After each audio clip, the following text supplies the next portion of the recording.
Welcome. My name is Ted Pavlic. This is IEE 475, simulating stochastic systems. Is that bright enough in here? I think I thought this might be the best I can do. I might be able to turn these off, but I don't make it too dark in here. So this is so the idea here is that today we'll briefly introduce the course, the course policies, get into kind of the main content next week. There is a lab for this course that is on Tuesdays and Thursdays. This week, the lab is basically a syllabus quiz. And so those of you, missed it on Tuesday, it's okay because, this today, there'll be no in-person lab experience. So you don't have to go to that spot on your schedule for today.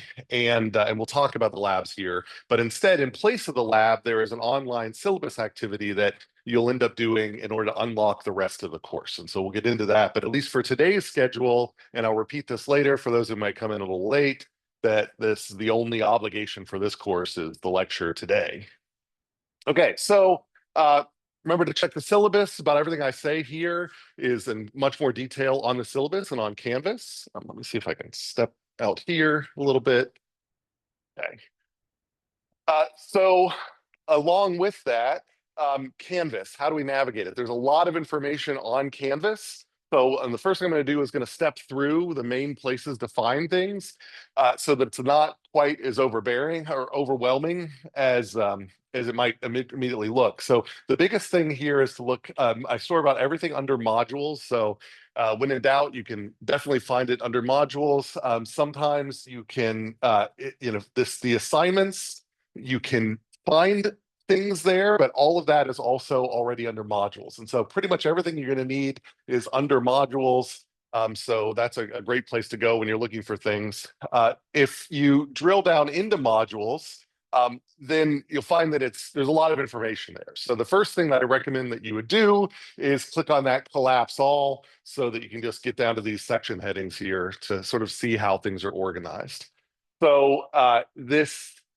If we do look into that, the way things are basically structured is course information at the top, and then kind of content information down here kind of at the bottom. This intermediate section kind of groups things by assignments, but these assignments also, as I'll show you, show up in all these things down here. So once upon a time, I only had one of these, and students said, well, sometimes it would be nice if I could, things could be kind of interdigitated with the course curriculum. So I said, okay, well, then I'll put all the assignments down here as well. So there's a lot of redundant information or a lot of multiple places to see things. So again, hit that collapse all. If you don't, you can scroll right by this stuff if you want to go straight to the units, or you can, just get all access it here. And this is kind of takes the place of the assignments that are up here. So it looks like a lot, but a lot of it is because it's been duplicated.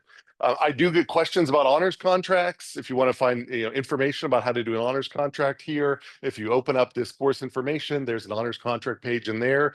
Have a read of that first, and then after you have a read of that, then feel free to email me to discuss honors contracts for those that are interested in that.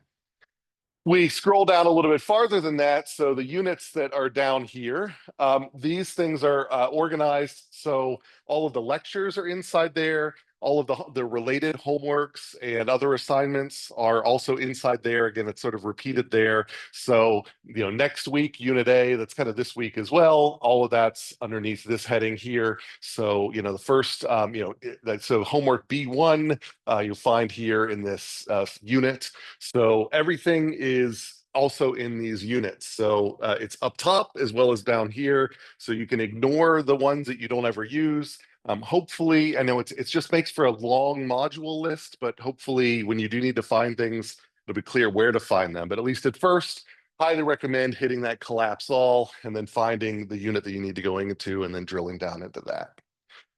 So the way this course is set up, it is a 4-credit-hour course. So it's got a lab in it. So there are two 75-minute lectures, Tuesday and Thursday, and then this 150-minute lab. Now, this lab, the way I've designed it is it's sort of almost a flipped design for the labs. And so I'll get into this a little bit more throughout this, but you're not going to go to the labs to receive a lab lecture. All of the labs have been pre-recorded and are available right now. The lab sections are meant to give you FaceTime with the TA for getting assistance with the labs. So if you find you don't need assistance, you don't need to go to that lab section that week. So there's no required lab attendance, but the computers in the labs are guaranteed to have all the software that we use in this course. So we use Rockwell Automation's Arena, a simulation software platform. We use Excel. We use a program called NetLogo. It's an agent-based modeling tool. So all of those tools are guaranteed to be in the lab computers. But we also have the Aporto virtual labs, which are getting better and better. Sometimes they're a little sluggish if there's a lot of students using them, but we're working on making them better to give you that remote access to those. And the student version of Arena is also available for you to download on your own machines. Only catch is it's a Windows only software package. And so if you want to use Arena, you either need to have access to, we have them in the engineering labs. So the Brickyard labs have Arena available to them. The virtual Aporto, which I'll talk a little bit more about, has it available on them. And of course, the M111 lab for this has it available on there. So if you can get access to it at home, then you feel free to use it. If you don't feel like you need the FaceTime with the TA for help, then you don't need to go to that lab session. So it is it is a 4 credit hour course because I'm asking you to do work for the lecture as well as for the lab, but you don't necessarily have to spend that 150 minutes in that time. But so just making that clear. So today there's no lab obligation. Next week, if you feel like you need help with that lab assignment, you should absolutely feel free to get and to talk to the TA and work through it or work in groups and so on during that time. But if you find the next week's lab assignment you can do on your own, you don't need to worry about showing up for the lab. Okay, so we'll get into more of that, just kind of giving you a brief idea here. If you do need to contact me, Canvas messaging is fine, Slack is fine. If you email me, which is great, I'm in my 40s and so I love email. And so the subjects, please prefix them with the course. I get a lot of emails. I teach another course that's about twice as big as this one. So I get a lot of different students emailing me and then, a grad course, and then I've got research stuff as well. And if you prefix this, then little robots in my mailbox will make sure that I see your email very quickly. Otherwise, it can get kind of buried and lost. So it's great if you actually tell me the subject too, so I can know kind of how urgent it is. But at least if you can at least put this in the subject somewhere, if not anything else, then that's great because I can prioritize that. So please do that, or use Canvas messaging. That's fine too, or Slack. That's fine as well. So that's how to get in contact. There is a TA. And so any lab assignment so there's going to be homework assignments and there's going to be lab assignments. And so any lab assignment, make sure that you either email the TA or if you email me, carbon copy the TA, because the TA will be responsible for grading the lab assignments. And if you email me about, say, a grade correction, all I'm going to do is confer with the TA. So it'll be quicker if you email the TA. If you feel like I need to be involved, feel free to carbon copy me, but definitely involve the TA in that. There's also a grader for this course that helps with grading the homework assignments. The TA is a resource you can reach out to for general questions about the course. The grader, the way their contract is set up is they're just there to handle grade corrections. So if you have questions about the content of a homework assignment, then come to me for that. If there's a question about, I think I may have missed a point when I shouldn't have on this particular assignment, then you can contact the grader. And the information about the TA and the grader, if you go to the Canvas page, right on the front page of the Canvas page, there's a link for instructional staff info, and it has our email addresses, it has student support hours or office hours information, contact preferences, all that's right there. So you can reach out from there. Okay, and all that's again on Canvas. All right, so what do we do in this course? So this course is about simulation. It is not a course about Arena, the software program we use. That is just a tool that we're using to teach you about simulation, specifically something called stochastic simulation or discrete event systems simulation.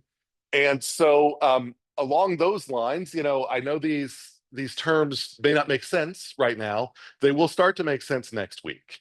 But but basically I'm not going to go through all of these, but these are the things that we're going to be doing in the course. Basically, we're going to be learning how to model. So we have to think about how to represent the world in a way that we can put into a computer in order to try to make sense of the world. So learning how to represent that world, that's going to be the intellectual work that we do here in the lecture.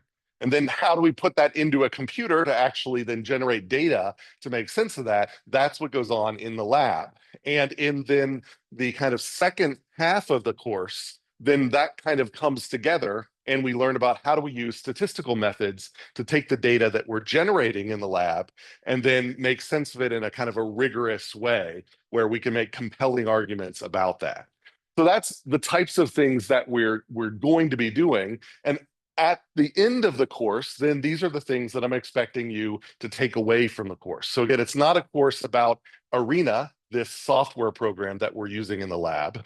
It is a course about the act of modeling, the act of gaining knowledge about engineered systems by building computer surrogates of those systems and experimenting with those surrogates.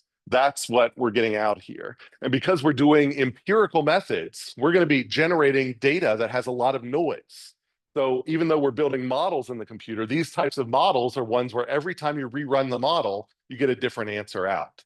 So that's why we have to use statistical methods to make sense of them, to make sure that a result we got wasn't just due to good luck or bad luck. We have to run multiple replications and then use things like t-tests and ANOVAs and linear models and so on in order to make sense of the different variations of results we get as we run these models. So that's basically an outline of what we're going to be doing over the whole course. This is how we structure it. So there's a pre-midterm section here, which is going to be kind of an introduction to the mathematics that are required before we can even start simulating. So pre-midterm, we're going to be talking about probability. We're going to be talking about what is a discrete event system simulation? How do we build conceptually, intellectually, these models that we'll end up loading into the computer? That's all kind of pre-midterm. And then in the lab, you're gradually going to start getting to the point where you're going to load those models into the computer. Then post-midterm, we've got the more statistical side of things, where once we've taken things and put things into the computer, we've now generated the data. So how do we make sense of the data that we get out of that computer, statistically speaking? And then how do we use statistics to come up with clever designs so that we don't have to run as many replications? We don't have to run the simulations as long in the computer to make the same compelling arguments out. So that's kind of the big focus after the midterm. And then we have this final exam here at the end. These are two-stage exams, which I'll explain here in a few slides. Generally get positive feedback on the two-stage exams. So, but let's hold for a second and before talking about that.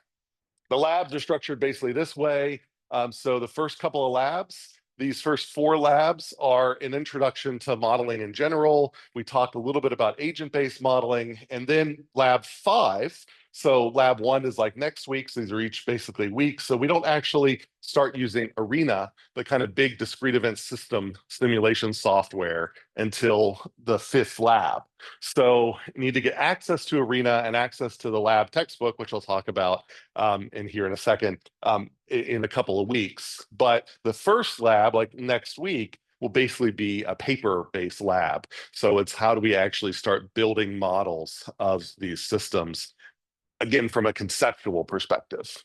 So we do have this final project that we do in this class that is a group project. And in this final project, we're going to take some time from lab so that you have time to work on some of the data side of this project, which we'll talk about a little bit as well. And then toward the end here, there'll be a couple of weeks where we don't have any labs because we're supposed to use the lab time towards finishing up that final project. So we try to give you plenty of time in order to work on, we don't want the labs to take away from your final project work. So I mentioned textbooks. prerequisites for this course, basically, it's nice to know a little programming. The type of programming you're going to be doing in Arena is not like the type of programming you've done in Java or in C# or C++ or Objective-C. This is a kind of a graphical based programming where you draw together diagrams, which represent systems, and then you drill into these diagrams to parameterize them to model these systems. So it's a little bit different than probably what you've seen before, but the same idea of needing to understand logic flow is there. We will revisit statistical topics that you need to know from this course. You'll see a lot of things that hopefully you remember from 380 and 385. But some might be taking like 385 at the same time here. We'll cover everything you need, but it definitely helps if you've seen it before. Textbooks. And so there is this older book, this Banks book. I'll often refer to as Banks et al. Or Banks et al. I think 2010. This is the book which all of the lecture content comes from. There are homework assignments that refer to exercises out of this book. So that's one reason why it's good to have this book. And the content that I talk about in the lecture is also, I don't present it exactly the same way as they do, but I present it in the same order. So if you like to see it presented a different way, it should be easy enough to find. Now, this is an older book. I have given you some options for accessing this electronically, linked from the Canvas site. But the paper copy is always an option, but see Canvas for access options. The other one is the lab text, the simulation with Arena. You're not going to need until we start using Arena, which is again in lab 5, which is a couple weeks from now. I've also put on Canvas some access options, particularly for older editions of this book. Older editions of this book are technically fine. The downside is that very recently they made a major overhaul in the interface for Arena. And so some of the figures from older versions of the book don't necessarily look a lot like the figures that you see if you actually use the latest version 16.1 of Arena. So you can figure it out though. Like if it says like, oh, go to this menu to find this option. Well, now it's in a ribbon somewhere. So, it takes a little bit of a translation to figure out where these old options are. But if you can do that translation, then the old versions of the textbook would work totally fine. But the newest version of the textbook covers the newest version of Arena. It has all updated graphics and so on. So just something to keep in mind.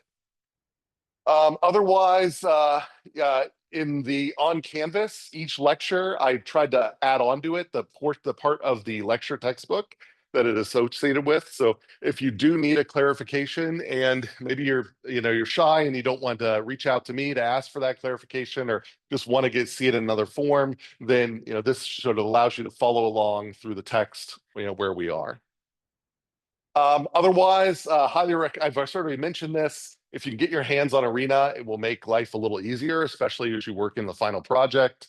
So here are some links here. I'll mention here for the first month or so that there is a student competition that is sponsored by IISc and Rockwell that has a monetary prize and so on. And the project that you can use this competition as part of your final project if you're interested in that. So I'll mention more details about that because the registration period starts like roughly now-ish until the first at the end of September, I think, is when the registration closes. So I'll talk more about that next week and the following weeks throughout up until September as a reminder of that. But it's something to think about as an option for your final project. Otherwise, we will, especially this first couple of weeks, start by doing stats in Excel to start with. And so having access to Excel or Sheets is good. Other tools, though, that you might see options for you to use other stats packages, and that's totally fine. But most of our examples will come out of this kind of lowest common denominator here. Otherwise, there is one lab where we focus on NetLogo, an agent-based modeling tool. So that's another type of modeling other than discrete event system simulation. We'll talk about these distinctions next week. And NetLogo is a free software program. It's funded by NSF. It is available to download on any platform, and it's also available in the labs. And so if you're interested in that, you can do that. Otherwise, it's really just going to be one lab, and there won't be a lot of other work that you'll do on that. But still, having access to it is not a bad thing. Okay. So the general structure, and I will pause for questions here once I get through some of this more administrative stuff. I think this will generate more questions. So this is generally how your grade is broken out. We've got, I will be using clickers in attendance, but attendance is only 5% of your grade. And there's a drop policy. So I drop your lowest 5 automatically just on Canvas. So occasionally, so not during this class, but during other classes, I will throw up a attendance question or 2 and or 3. And if they're not graded for correctness, they're graded for sort of, there's a score. You have to submit a result which passes the validity test. So when I scroll down through the results, make sure they all kind of make sense as possible answers to the question I asked. And if you get a majority of them, if have been answered, then you'll get the attendance score for that day. So, but again, it's very light. It's only 5% of your grade, and the lowest 5 are dropped. And so every individual class does not contribute very much. So there's a lot of flexibility in attendance. This is more meant to be an opportunity for you to score points for attending, because I do think attending will help, but it's not meant to sort of strongly penalize you for not attending. And we've got these ICAs. I have these awful initialisms and acronyms, and now they're just sort of burned into the curriculum, so I'm stuck with them. But these interactive Canvas activities, these are weekly assignments meant to give you extra practice. They are not meant to be a burden. There's only 15 weeks in the course, and there is roughly one every 1 to 2 weeks. So there's not that many of them, and I drop 7. So if you want to do them all, that's great. But there's going to be a lot of opportunities for you to just forget them. You say, like, this week's topic, I didn't really feel like I need practice on that, so I might just skip that ICA for this week, and that's totally fine. So there's no judgment against that. It's not like at the end of the semester I'm going to be making decisions about curving grades, and I'm going to look back and see who did their ICAs. Nothing like that. I totally understand. It's your time, so feel free to take advantage of these drop policies. Otherwise, we have 5 homework assignments peppered throughout the semester, so not that many of them. I drop your lowest 1, except the very last one we capture on an ABET metric, and now on one of these new maroon quantitative skills metrics that the university uses. And so that's one that very last one is going to be a little more integrative than all the other homework assignments. And I won't give you a solution set because I need to sort of standardize some of the questions that are asked on that one in order to use it as that metric. And so that's one that I can't drop. But the other 4, your lowest one's automatically dropped. And I will release the first one next week, probably the beginning of next week. And I'll try to release them as quickly as I can. It's just as quickly as I can update them. And then you can turn them in whenever. I mean, there's a due date, but if you feel like working ahead, you can feel free as long as it's open and available. If you look on the Canvas site, I've got solutions for previous homework assignments that are up there, other sorts of guidance, videos to help with. So there's a lot of resources for each one of those homeworks. Then we have one midterm. I mentioned the 2-stage exam. I'll go into that here in a second. I have another slide for that. Final exam is also a 2-stage exam. We have this group project. I'll talk about that here in a second. And then the labs. The lowest 2 are dropped. So there's 10 labs. So the lowest 2 were automatically dropped from that. And otherwise, the labs are a good chunk of your grade. The final project is a good chunk of your grade. This final project, as I'll show you in a second, is broken up into little parts. So you really, the big deliverables at the end of the semester are not a major fraction, because you end up earning credit on a lot of sort of like earlier deliverables that are just sort of making sure that you're on the right course. So we'll get into that here in a second, right here actually. So this is the final project breakdown. So this is it's a group project. It's sort of a big enough class that in order to make it feasible to grade the deliverables, it makes sense to make this in groups. It also sort of helps divide up the work per group. 3 to 4 person groups, nominally 4. In special cases, I'll allow for 3. This will be something that you're not going to have to start worrying about till after the midterm. But basically, this is a project where you're going to model a real world system with data that is, with real world data. Normally, it's from data that you actually gather yourself.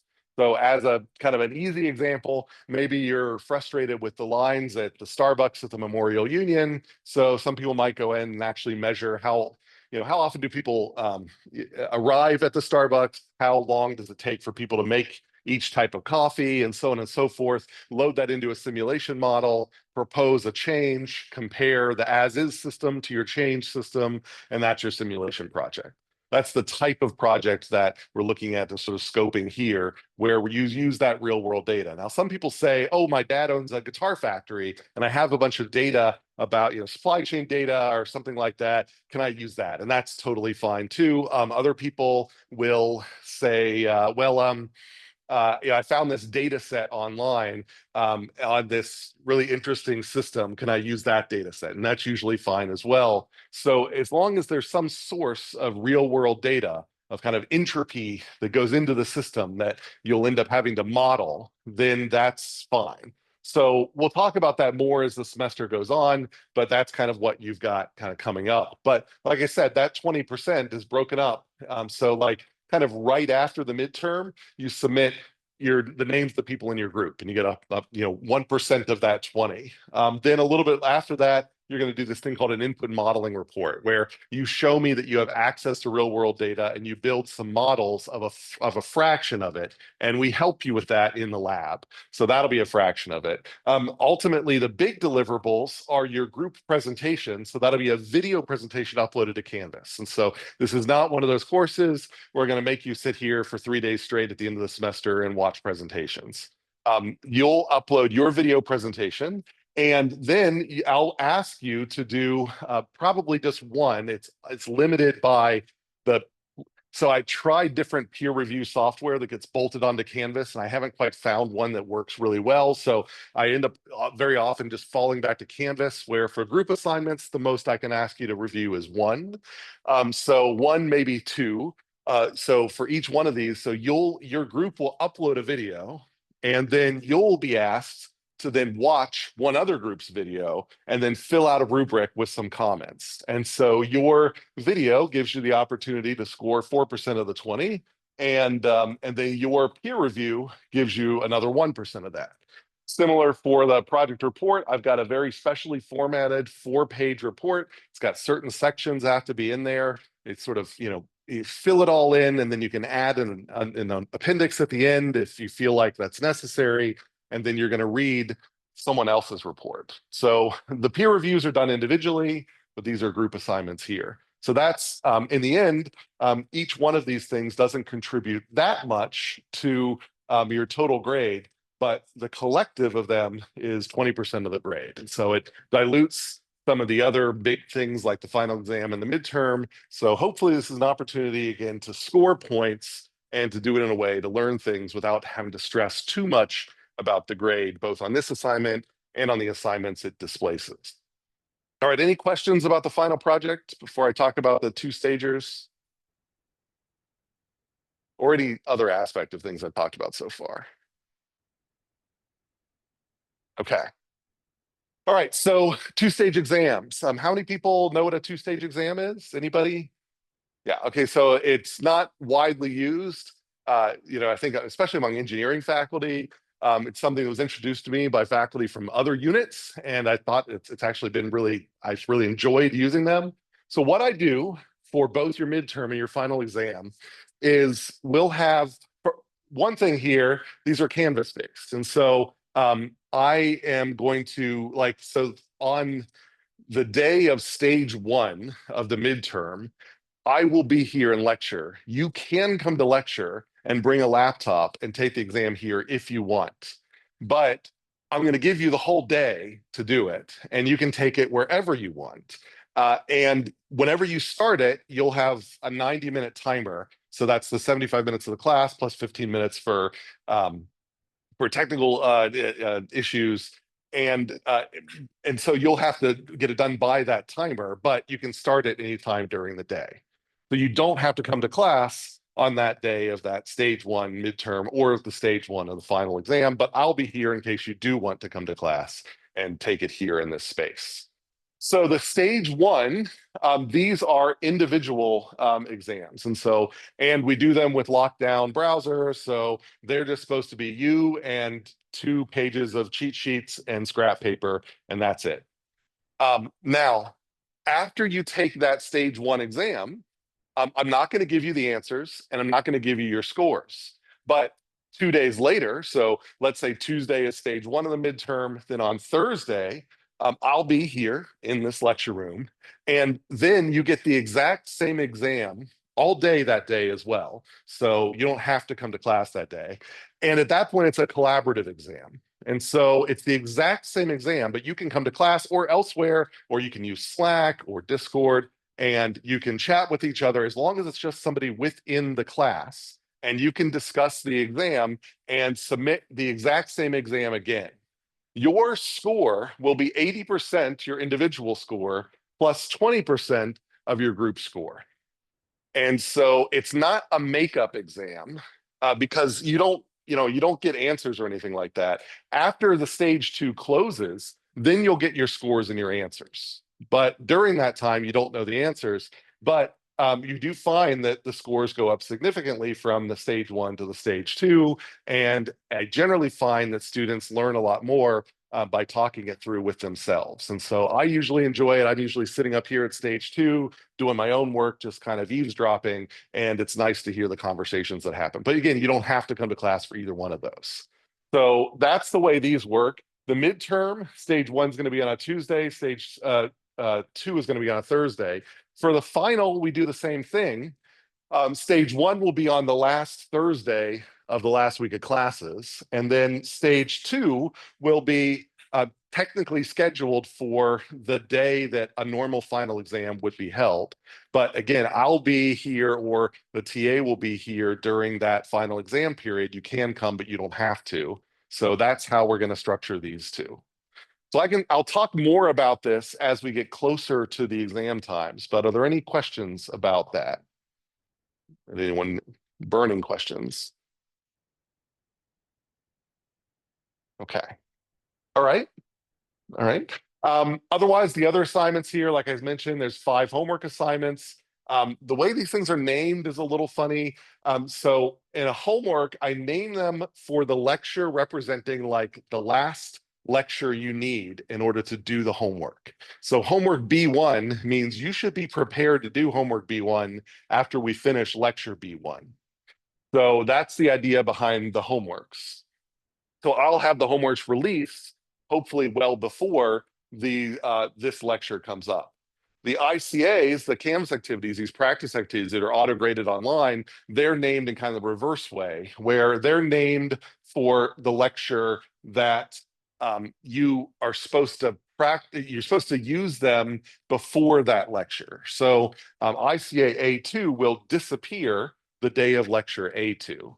Whereas, in principle, homework B1 will open the day of lecture B1. So that's where these names come from. All right. Otherwise, so any questions? Those are all the assignment things. Pretty clear. Yeah. Pardon me? No, well, it's not. So these ICAs, these are the ones where they drop. These are the ones you have an automatic drop 7, and there's basically 1 per unit, and there's roughly 10-ish units. So so there might be like 10 to 14. I forget how many of these ICAs over the whole semester. And again, you drop 7. I think it's probably closer to 10 of these over the whole semester. So it's meant to be, you're not going to get one of these per lecture, but this is supposed to tell you that like, oh, the next ICA is available to me is ICA B5 or something like that. That's supposed to say that like, oh, I better, I see that we're at lecture B1. If I want to submit that, I better submit it before we get to lecture B5. Does that make sense? Yeah, in the back. So late policy is here. So I have a grace period, a no penalty grace period on homeworks, labs, and ICAs. They're all due at 11:59 on whatever that day that I say it is. But then I have a no penalty grace period until 10 a.m. the next day. So, there's none of this, like, you don't have to stress like, oh, I got it in at 12:05 or whatever. I mean, basically, like, if it was a paper assignment, I wouldn't be grading it overnight. The soonest I'd be grading it would be the next morning. So I just give you this no penalty grace period. Canvas will mark it as late, but it's not going to deduct anything. So if I encourage you to get them in before the due date, but if you happen to need another hour or something like that, that's fine because you've got until 10 a.m. the next day. Um, on the group projects, because of the peer review, I really need all the group projects in exactly by the due date because then I have to assign the peer reviews. So that's one where I don't have a grace period. And then the midterms, because of the stage 1, stage 2 thing, everybody's got to get their stage 1s in by the end of the availability period. Because once stage 2 goes live and becomes collaborative, that's almost like a solution set. So I also can't give grace periods on the 2-stage exams, but I'm going to try to give you lots of flexibility on when you get a chance to take stage 1 and take stage 2, so that hopefully that isn't an issue. In fact, normally, I didn't codify this in the syllabus. Normally, what I do is I give you a couple of days for stage 1 and a couple of days for stage 2. So like, I'll say, all right, so Monday, Tuesday, Wednesday, submit your stage 1 anytime in those. Thursday, Friday, submit your stage 2. And that's the availability window will be the kind of multi-day availability window. That's normally what I do. Yeah. The whole class could work together. I mean, like that if everybody would like to come in on stage, then it's only 20% of the grade of that midterm grade. Like that day, if everybody wanted to come here, and then like if you pick the person who you think must have gotten 100% to just have them be surrogate lecturer. You could do that. That's not normally what happens. Normally, what happens is people self-organize a little bit. There'll be like a group of like 8 students sitting over here, and they'll be kind of talking to each other. And there'll be 1 or 2 students that every once in a while might be kind of like listening in, but kind of working alone here. And then everybody else will just be at home. So it's up to you. Other questions? Okay. If you do need, so again, I try to program in a lot of flexibility, a lot of drops, so that we don't have to worry too much about um, excused absences and things like that. If something does come up where you are worried about, needing something in excess of the drops and the late policies and so on, and it is due to like a medical excuse, things like that, as soon as you know, let me know. And if you're, of course, if you're in the hospital, you don't have to let me know ahead of time, but as soon as you're healthy. So it's not like, I don't want to get one of these things like, oh, I didn't turn in homework B5 3 weeks ago because I was sick, but I've been well for the last 2 weeks. I just forgot to tell you. Like that wouldn't count. So as soon as you're capable, let me know if you do have one of these excused absences. But again, hopefully there's enough flexibility that you don't have to worry about that too much. Grade corrections. If you do get a grade back from the grader, from the lab TA, from me, that's when the kind of a clock starts. Then you got a week. So again, I'm just trying to, it's a big enough class that it's really difficult if we get a bunch of grade corrections in the last week of classes for things that are earlier. So we set this 1 week timeout. So you get your grade back, you get a notification that it's been graded, check it. And if there's an issue, then just come back to us within that week, and that's fine. Otherwise, if it goes a week, we assume you're okay with that grade. Otherwise, yeah, I mean, so I just have to mention this at the end of the semester. I discussed curving, all that. Sometimes we get awkward conversations where people will say, I know I didn't do well on this assignment or that assignment, but if I could just get another couple points, it helps me keep my scholarship or something like that. And those sorts of things that aren't related to academic merit, those are actually in the ACD are explicitly listed as academic misconduct. And at that point, I have no choice but to report it. And so we do that. So try not to, I mean, if you're looking, if really, if we miss something like, oh, sorry, I wrote a 7 here, you thought it was a 2, that sort of thing, definitely let us know. But if it's one of these other things where it's not related to your merit in this course, then we can't make any adjustments. And if you ask for them, then I have to report it. Otherwise, I provide a bunch of material online. All the lectures are already out there. I am, whenever technically possible, I video record the lectures and post them within 24 hours of the class, usually shorter than that. So there's a lot of material that's already out there that hopefully will be helpful to you. But let's keep that within the class. So don't distribute that elsewhere. If you do take your own notes, I mean, theoretically, you can sell your notes, but that's actually ASU views it as, again, an academic misconduct issue. So that is something that you're not allowed, even though it's legally permissible for you to sell your notes, it is academic misconduct. So just try to keep everything related to this class in this class.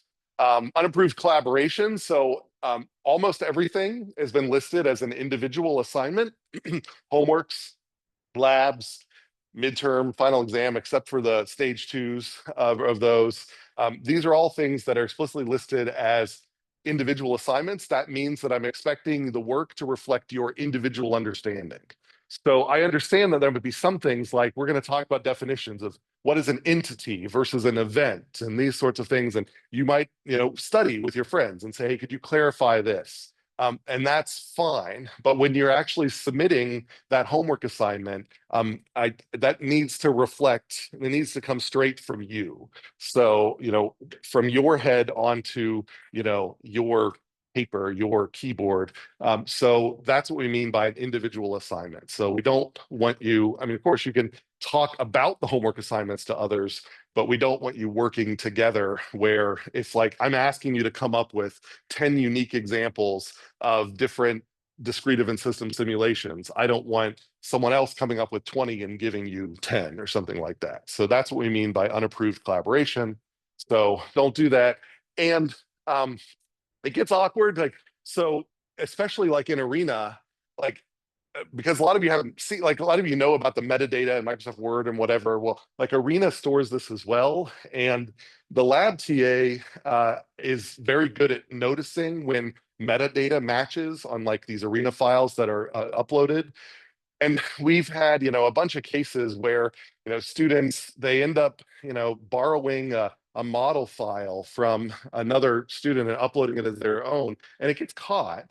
And normally that would be like a 0 on the assignment, but I have to report it. And when I report it, engineering reveals that, oh, that student may have had another such infraction in another course. And at that point, it's like an automatic E, and if it's their third, then, it gets even more. So once things get to this point, you end up finding yourself having to retake the whole course or, other sorts of things. And so it just isn't worth it. And if we catch it, we are obligated to report it. And if I've had the lab team will come to me, I'll get an email, and it'll say, hey, I got this submission and this other student's name is in this model file. And otherwise the model files look like the exact same diagrams. At that point, my hands are tied. All I can do is then send it to the dean's office, and then it's up to them. So try to, again, add your individual flair to every submission. Otherwise, we do have these in-class attendance exercises. We're not going to do one today, but there are different things that will show up in my lectures. So occasionally you'll see a slide that looks like this. So of course, I want to encourage you, if you have any questions, you should raise your hand or but if you don't want to give a question, but you're interested in raising a question at that moment, you're afraid of it, you're going to forget about it, then I will throw up this thing, which is, it's call for in-class questions, but feel free to also use this link, which I actually need to make sure that I've updated this for this semester, but use this link to submit questions online as well. When the flow works, I will be looking for those questions up here. But when it doesn't work in class, I'll review these right after class, and I can post responses, to these anonymous questions on Canvas, in the discussion boards, and so on. So that's an opportunity there to submit questions anonymously. Then the iClicker one. So this is a sample. We're not going to do this today, but starting next week. So we do use iClicker. So I've sent out a note about registering. If you have not registered for iClicker, do so. If you have, make sure you're connected to the class. And so we will have iClicker questions, 2 or 3 maybe per class. And they might be in the middle of the lecture, they might be at the end of the lecture, they might be the very start of the lecture. And we're not looking for correctness, we're just looking for something that makes sense. So if it's a sensible answer to the question, then you'll get credit for that. And we're just looking for a majority of those to get your attendance credit for that day. Again, attendance, you drop the lowest 5 and it's only 5% of your grade. It's just an opportunity to earn credit. It's not supposed to penalize you. I totally get it if you have to miss class. So that's what those will look like.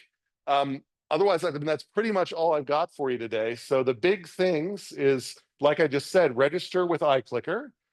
There is a unit 0, which has that lab 0 exercise. Do that, and that will unlock the rest of the course if you get 100% on that unit 0 activity. There is no lab, the TA will not be in the lab today. So there's no lab you have to worry about today. And in general, it's very flexible. If you want, start reading ahead chapter 1. There's an ICA assignment that's out there, and lab 1 you can take a look at. But the content for lab 1 will be given to you next week. So any last questions? If not, have a nice weekend. We'll see you next week. Is that okay? Okay.